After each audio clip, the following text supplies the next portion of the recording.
was 29, a woman who had built her entire world around a love I thought was unshakable. My fiancé and I were preparing to welcome twins into this world. At least that's what I believed. Every night I folded baby clothes, pressed my hands against the swell of my belly, and whispered promises to the two lives inside me. I told myself, this is happiness, this is family, this is forever. But forever has a way of breaking when secrets are hiding underneath it. I can still remember the exact moment my world cracked open. He sat me down, his eyes steady, his tone rehearsed. "We need to talk about the babies," he said. My heart raced, but I forced a smile. I thought maybe he wanted to talk about names or about the nursery we hadn't quite finished. Instead, his words fell like glass, shattering around me. "They're not yours. I've been seeing someone else and I want to be with him." The silence that followed was louder than a scream. For a second I thought I'd misheard him. The twins kicked inside me as if mocking the certainty I'd clung to. I was carrying life, but in that instant, I felt like I was dying. My hands trembled so badly, I dropped the tiny onesie I had been folding. Yellow with little ducks on it. Something so innocent ruined by betrayal. I wanted to scream, to rage, to break everything in sight. But I couldn't. I froze. Instead of fury, I felt a strange emptiness, as though the pain had swallowed everything else whole. He looked at me, waiting, almost eager for a fight. But I didn't give him one. I whispered, "Best decision ever." The look on his face shifted through disbelief, confusion, and fear. He wanted me shattered, wanted to watch me fall apart so he could justify leaving me. But what he didn't know was that I had already begun to unravel his lies weeks before. You see, betrayal has a way of bleeding into the details. A name on a hospital form, a contact listed where it shouldn't be, a whisper caught when he thought I wasn't listening. Garrett. That was the name. Garrett from yoga class, with his man bun, his tattoos, and his smug smile that made my skin crawl. I'd suspected for weeks. So I took matters into my own hands. Quietly, methodically, I gathered proof. A paternity test tucked away like a weapon in my desk drawer. He thought he was holding the knife to my heart. He didn't realize I was already holding the blade. But in that moment, when he confessed and chose Garrett over me, I still felt the weight of years crashing down. I had built everything on a foundation of love I thought was mutual. I had imagined growing old with him, imagined raising children together, imagined the safety of belonging. And suddenly, I was disposable. A placeholder until something better came along. The next day I watched him leave with Garrett, their laughter carrying through the doorway as though I were nothing but a bad memory. He didn't even look back. I remember staring at the door long after it closed, the walls pressing in, the nursery mocking me with its unfinished crib and unopened boxes. It felt like I was buried alive in the ruins of a life I hadn't even finished living. But here's the thing, devastation has two faces, one that breaks you and one that builds you. The breaking came first. Sleepless nights staring at the ceiling, wondering how I had been so blind. Questions clawed at me. Was I never enough? Was I too much? Did he ever love me, or was it all a lie? His family didn't call to ask if I was okay. They didn't ask if I was safe, if I needed anything. No, they only asked about the money. Cold, calculated, like love had never been part of the equation. And yet inside all that wreckage, something began to spark. A quiet determination. A fire that whispered, "You will not be their victim. You will not be erased." I started piecing myself back together, not out of hope for reconciliation, but out of a hunger for truth. For justice. For revenge, if I'm honest. Because betrayal doesn't just wound, it carves a scar deep enough to remind you every single day. And I knew I would never heal until I made sure the truth came crashing down on the very people who had tried to bury me. They thought I was broken. But what they didn't know was that I had a plan. The plan didn't come to me overnight. It wasn't a flash of brilliance or some dramatic movie moment. It was quieter, slower, built from the ashes of nights spent crying into my pillow until my throat burned. I'd sit in the nursery staring at the half-finished crib, the baby clothes folded neatly in drawers, and whisper to myself, "They thought they broke me, but I will make sure the truth breaks them instead." I started small. Every receipt, every late-night text, every hospital visit Garrett attended with my fiancé, it all found its way into a folder. I didn't stop at just collecting proof of betrayal. I wanted a record of every lie, every manipulation, every attempt to paint me as the unstable one. Because I knew it was only a matter of time before they tried. People like him, like Garrett, like his family, they thrive on rewriting stories. And if I didn't write mine first, I'd be erased. But revenge is a dangerous fire. The longer you hold it, the more it burns you. There were moments when I wondered if I was losing myself. I'd wake up at 3 a.m., pacing the house, planning what I'd do next. Meanwhile, the twins still grew inside me, innocent and unaware of the storm outside. My body ached, my heart fractured, but my mind was razor sharp. Then came the phone call. His mother's voice clipped and cold. "We need to discuss financial arrangements. You can't expect him to support children that aren't his." I gripped the phone so tightly my knuckles turned white. Not once did she ask about my health or the babies, or how I was surviving on my own. All she cared about was money, control, appearances. And in that moment, I realized it wasn't just him I was fighting, it was an entire family, a system of people who had decided I was disposable. I didn't shout, I didn't cry. I simply said, "Don't worry, I'll handle everything." And I hung up, because by then I had something none of them knew about. The test. Weeks earlier, before the confrontation, I had sent off a paternity sample. Quietly, anonymously. And when the results came back, they confirmed what my gut had been screaming all along. The twins weren't his. The proof was undeniable, clinical, stamped in black and white. I had tucked the papers away in my desk drawer, waiting for the right moment. He thought walking away with Garrett meant freedom. What he didn't realize was that freedom would cost him everything. I began documenting everything in detail, drafting letters, organizing evidence. But underneath the strategic planning was something deeper, a grief so raw, it sometimes took my breath away. Because even with all the proof, with all the fire driving me forward, there was no undoing what had been lost. I had loved him. I had trusted him. I had carried his child in my dreams, if not in my body. And he had torn it all apart. Sometimes at night I would press my hand against my belly and whisper to the twins, "You're mine," I'd tell them. "You don't need anyone else. I will protect you. I will give you everything I have." The betrayal didn't just wound me as a woman, it carved me open as a mother. Because no child deserves to be born into a battlefield of lies.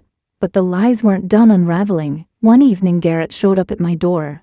His smile was smug, his tone dripping with false sympathy. "I just wanted to check in," he said, leaning against the frame like he owned the place. "Make sure you're handling everything okay." I wanted to slam the door in his face, but instead I let him speak, because every word he uttered was more rope for him to hang himself with. He slipped up, bragging about conversations with my fiancé, mocking the idea of me raising the twins alone, hinting at money he expected to come his way now that things were official. I recorded every word. When he left, I sat on the floor shaking, clutching my phone like it was a lifeline. This wasn't just betrayal. It was exploitation, manipulation. And if they thought I would roll over and accept it, they didn't know the woman they had underestimated. That night, I pulled out the folder I had been building, spread everything across the kitchen table, and stared at it until sunrise. Receipts, texts, the paternity results, Garrett's recorded arrogance. Piece by piece, it formed a story they couldn't bury no matter how hard they tried. I was no longer the woman waiting for closure. I was the woman writing the ending. And when the time came, I knew exactly where the first strike would land. The moment came sooner than I expected. His family sent an official notice through their lawyer, a cold, sterile document outlining financial expectations and custodial agreements. Custodial, like I was some piece of property to be handed over, like the twins were bargaining chips in their game. I read the words over and over until the letters blurred. My chest burned with fury, but beneath that fury was clarity. This wasn't about love. It wasn't even about loyalty. It was about power. And power, I realized, was something they thought I no longer had. But they were wrong. I called their bluff. With steady hands, I drafted a reply. Enclosed were the paternity results, clinical, undeniable proof that the twins weren't his. I didn't attach a letter of explanation. I didn't soften the blow, just the papers folded neatly dropped in the envelope like a blade. When their lawyer opened it, I imagined the silence that must have followed, the weight of truth dropping like a hammer onto their carefully crafted lies. Days later I received the response, not from the lawyer this time, but from him. My phone lit up late at night, his name flashing across the screen like a ghost. Against my better judgment I answered. His voice was frantic, unsteady. "Why would you do this?" he demanded. "Why couldn't you just let it go?" I almost laughed. Let it go. As if the betrayal, the humiliation, the nights I had spent alone whispering promises to children who were never his could be erased with silence. "Because the truth matters," I said, my voice steady even as my hands trembled. "And because you don't get to walk away clean." There was a pause. Then the sound of muffled voices in the background. Garrett's voice, his mother's. They were all there, huddled together like conspirators watching their empire crumble. "You'll regret this," his mother's voice cut in, sharp and venomous. "No one will believe you, we'll make sure of it." But she didn't know that I had already prepared for that too. The recording of Garrett's arrogance, the text messages, the receipts, and most importantly Catherine, the friend who had stood by me through every sleepless night. A police officer. A woman who understood what it meant to gather evidence, to build a case, not just on emotion, but on fact. She had been helping me quietly, guiding me through the process, showing me how to protect myself not just from heartbreak, but from the storm of lies that was sure to follow. So when his mother threatened me, I didn't cower. I simply said, "Try me," and I hung up. The storm came quickly. Posts appeared online painting me as unstable, bitter, vengeful. His sister chimed in, dripping venom into the comment section, fueling the fire with carefully crafted half-truths. For a moment the old panic returned, the suffocating fear that their voices would drown out mine, that history would repeat itself, and I would be erased. But then one by one the people who mattered began to speak. Friends who had seen the bruises left not on my skin but on my spirit. Colleagues who had watched me drag myself to work with swollen eyes and forced smiles. Catherine, who stood tall and unwavering, reminding everyone that truth doesn't need an army, it just needs light. And the light came. Screenshots circulated. Garrett's recorded words leaked. The paternity test results, once private, became undeniable evidence. The story they had tried to spin collapsed under the weight of fact. Their empire of lies, so carefully built, cracked open for everyone to see. But the real confrontation didn't happen online, it happened face to face. It was at a gathering neither of us could avoid, a family function tied to mutual friends. One of those social obligations that linger, no matter how hard you try to cut ties. I walked in with Catherine at my side, my heart pounding so hard, I thought it might give me away. The room quieted as we entered. Whispers rippled through the crowd. And then there they were, him, Garrett, his mother, his sister, all clustered together like a wall of accusation. His mother stepped forward first, her smile tight, brittle. "You think you've won?" she said softly enough that only I could hear, though the venom in her voice could have poisoned the entire room. "But you've only made yourself look pathetic." I didn't flinch. I reached into my bag, pulled out the folder I had carried for weeks, and handed it to her. "No," I said. "This is pathetic. What you did to me, what you tried to do to the twins, what you let him throw away." She opened it, her face blanching as she flipped through page after page of evidence. His sister leaned over her shoulder, her smirk fading into silence. And him, he just stared, eyes wide, as if he were finally seeing me, not as the broken woman he thought I was, but as the reckoning he never expected. The room had fallen silent, every eye on us. My pulse thundered in my ears, but I didn't falter. "You don't get to write my story anymore," I said, my voice carrying across the gathering. "I do. And the truth will outlive every lie you've ever told." In that moment, I wasn't just fighting for myself. I was fighting for every promise I had whispered to the twins, for every tear I had shed in silence, for every woman who had ever been betrayed and told to stay quiet. And for the first time I felt the weight begin to lift. The silence after my words was deafening. For years I had been the one shrinking under their stares, the one struggling to defend myself, while their lies poisoned every ear they could reach. But now the roles had reversed. They stood there exposed, cornered, their carefully rehearsed story dissolving under the harsh light of truth. His mother's lips trembled as she tried to find her voice. "You think this will change anything?" she spat, though her hands shook as she clutched the papers. "People will still believe us. They always believe us." But the crowd was no longer on her side. I saw it in their eyes, the same friends and relatives who had once whispered about me behind closed doors, now stared at her with suspicion, at him, with disappointment, at Garrett, with thinly veiled disgust. The power they once wielded with words was gone. Garrett tried to laugh to brush it off, but the sound was hollow. "So what if the kids aren't his? She's still pathetic. Look at her clinging to the past, dragging everyone into her misery." Before I could answer, Catherine stepped forward. Her voice was calm, but it cut through the tension like steel. "What's pathetic is a grown man thinking he can manipulate a woman who has already survived more than you ever will. What's pathetic is a family so obsessed with appearances that they'd rather live in lies than face the truth." Gasps rippled through the room. Garrett's smirk faltered, and I saw the first flicker of fear in his eyes. Catherine wasn't just my friend, she was my shield, my reminder that I wasn't standing alone anymore. And then came the final blow. One of the friends who had received the leaked recording stepped forward, holding up their phone.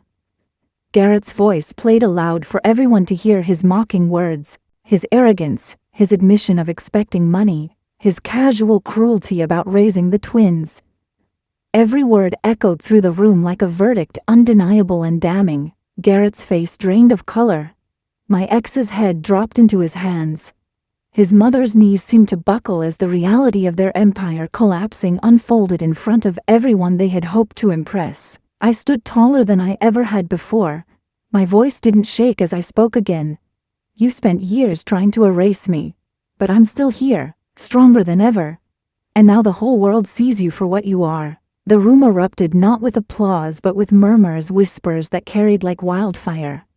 I didn't need their claps or their cheers, I just needed their eyes to see.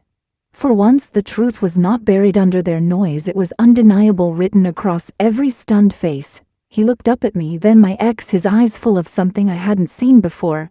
Not love, not even hate, just emptiness. The realization that everything he had chosen, everything he had sacrificed me for, was crumbling in his hands. He opened his mouth as if to speak, but no words came. There was nothing left to say. I turned away. For years I had craved closure, begged for explanations, longed for an apology that would never come. But in that moment I realized I didn't need any of it. Closure wasn't something they could give me.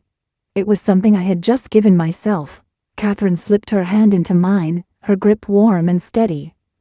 Together we walked out of that room, leaving behind the wreckage of people who had once convinced me I was nothing. The night air hit my face like freedom. For the first time in years I felt like I could breathe again. But freedom doesn't erase the scars. In the weeks that followed there were still whispers, still attempts from his family to claw back control, to spin a new story. Yet each attempt fell flat. The evidence was too strong. Their reputations were already tainted. They had burned too many bridges, hurt too many people. And me, I learned that healing is not about pretending the pain never existed. It's about carrying it differently. No longer like a wound that bleeds, but like a scar that tells a story. My story. One they could never steal from me again. I looked at the twins one night sleeping peacefully in their cribs, their tiny chests rising and falling in unison. They would never remember the chaos that surrounded their beginnings. They would only know the love I poured into them, the strength I fought to reclaim, the truth I refused to bury. And as I watched them, a thought came to me, quiet but powerful. They thought betrayal would end me. But instead, it made me unstoppable. Life after betrayal doesn't return to what it was before. There's no rewinding the clock, no pretending the wound never happened. But as the weeks stretched into months, I learned something I never thought possible. Healing doesn't erase the pain, it transforms it. At first it felt like I was piecing together shards of glass, cutting myself again and again on memories I couldn't quite let go of. Every corner of the house held echoes of a life I once believed in. The unfinished nursery, the dining table where we once laughed, Even the hallway where he first kissed me, all of it haunted me. But slowly, piece by piece, I began to reclaim those spaces. I finished the nursery alone, painting the walls with colors that weren't chosen for him, but for me, for the twins. I filled the shelves with books not as a reminder of promises broken, but as a testament to promises I would keep. I sat at that dining table with Catherine, with friends, with people who showed up when others turned away, and we created new laughter that drowned out the old. The twins arrived on a rainy Tuesday morning, their cries loud and insistent, demanding to be heard. And I realized then that they were my greatest reminder of resilience. They hadn't asked to be born into chaos, but here they were, alive, beautiful, unbroken. Just like me. There were still whispers, of course. There always will be. People who thrive on gossip don't stop just because the truth has been laid bare. But I stopped caring. Their voices no longer held power over me. Because for every whisper of judgment, I had the sound of my children's laughter, the steady presence of Catherine's hand in mine, the quiet strength I had found within myself. One evening months later, I received another letter. This time not from his family, not from Garrett, but from him. The words were shaky, desperate. He asked for forgiveness, claimed he had made a mistake, that he missed what we had. He wanted to see the twins, to be part of their lives. I read it once, then set it aside. I didn't respond. Not out of bitterness, not out of spite, but out of clarity. Forgiveness is not something owed, it's something earned.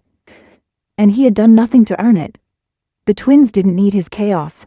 I didn't need his presence. Sometimes the greatest act of power is silence.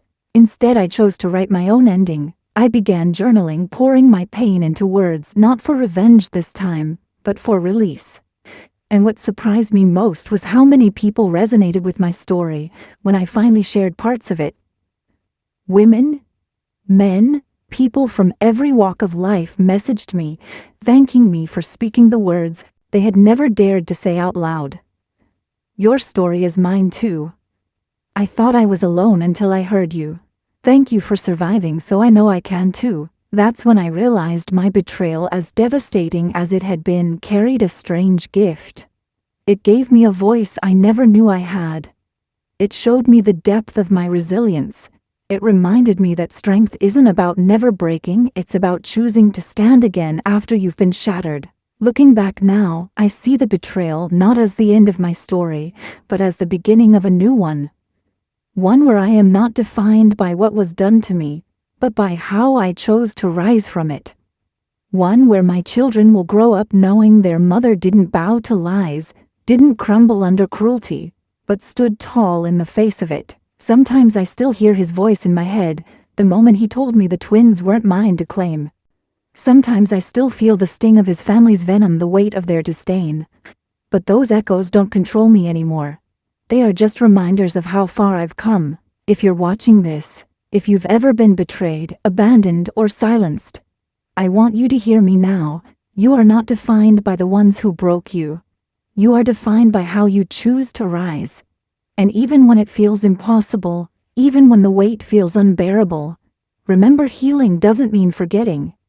It means reclaiming yourself piece by piece, until one day you look in the mirror and see not the victim of betrayal, but the survivor of it. That is who I am now. Not just the woman he betrayed, not just the fiancé left behind, but the mother, the fighter, the survivor, the storyteller. If my story touched you, if it made you feel seen, please like this video, share it with someone who might need hope, subscribe for more stories of survival and strength, and tell me in the comments what part of my story resonated with you most, because your voice matters too, and together our truths will always outlive their lies.